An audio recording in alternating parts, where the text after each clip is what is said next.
Subscribe नहीं किया है तो पहले सब्सक्राइब करें और बेल आइकन को अवश्य दबाएं। आज के इस राष्ट्र रक्षा और संस्कृति रक्षा सम्मेलन में आप सभी का स्वागत और धन्यवाद। हम सबके मध्य अनेक विद्वान पूरे भारतवर्ष से दूर दूर से पधारे और अपने अपने विचारों से हम सबको अवगत कराया। हम सबके क्षेत्र से वरिष्ठ विधायक, वरिष्ठ एडवोकेट धर्मवीर यादव जी हमारे मध्य आए और उन्होंने गीता के ज्ञान का, उपनिषद के ज्ञान का सारांश, इस जीवन के लक्ष्य का सारांश हम सबको समझाया।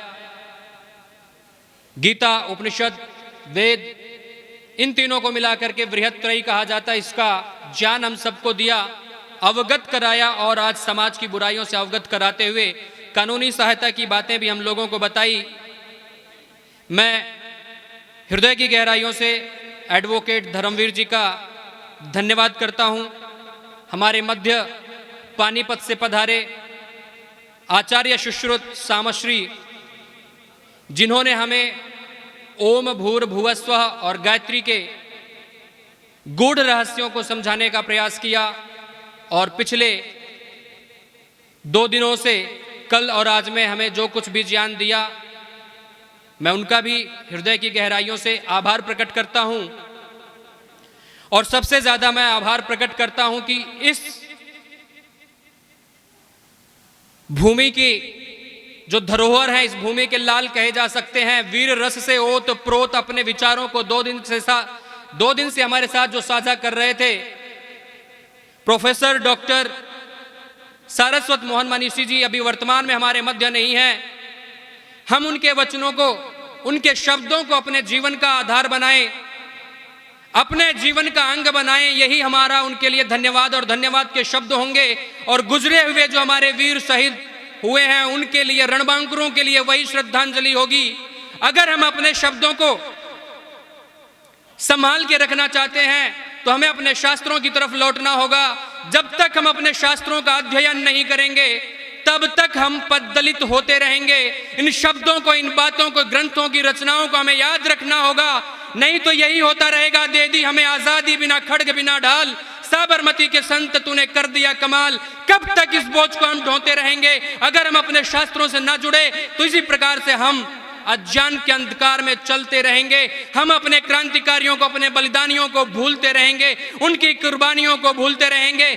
जहां पर शास्त्र में यह सिखाता है अहिंसा परमो धर्मः, वहीं पर वही शास्त्र अगली ही पंक्ति में यह कहता है धर्म हिंसा तथैव च।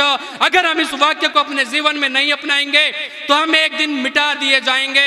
अभी बहन अमृता जी कह रही थी, रिंकू शर्मा हत्याकांड की बातें बता रही थी हमें, किस तरीके से हमें हमारे घरों के अंदर भी नहीं छोड़ा जाता है, हम किस तरीके से पददलित कर दिए जाते हैं, हम किस तरीके से मौत के घाट उतार दिए जाते हैं।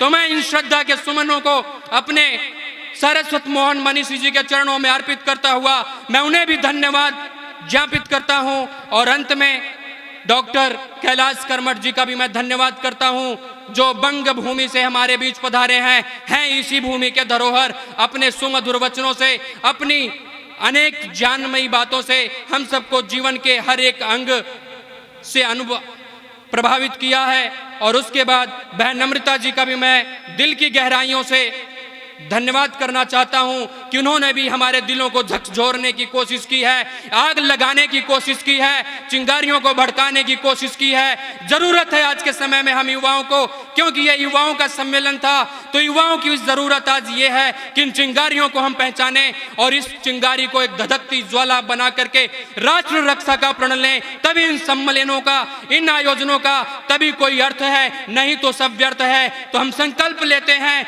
महर्षि दयानंद की इस भूमि से, महर्षि दयानंद की इस कर्मस्थली को हम अपने जीवन का एक अंग बनाते हुए प्रतिज्ञा करते हैं कि जब तक, अगर मैं सारस्वत मोहन मनीषी जी के शब्दों में कहूं कि जब तक लहू की एक बूंद भी बाकी है तब तक मैं मैं व्यक्तिगत जीवन की बात करता हूं और आप लोगों से भी ऐसी आशा करता हूं कि राष्ट्र के लिए हम समर्पित हैं सदा। ये राष्ट्र है तो हमारा अस्तित्व है, राष्ट्र का अस्तित्व हमसे नहीं है, हम हैं। ये राष्ट्र है तो हम हैं, राष्ट्र की वजह से ही हमारा अस्तित्व है। तो राष्ट्र रक्षा का संकल्प लेते हुए, सांस्कृतिक धरोहरों की पहचान करते हुए, अपनी इस मातृभूमि की, इस माटी की अस्मिता को, इस धरती को संभालने, सहेजने और संवारने का प्रयत्न हम सबको करना चाहिए। इन्हीं बातों के साथ मैं अपनी वाणी को विराम देता हूं। धन्यवाद।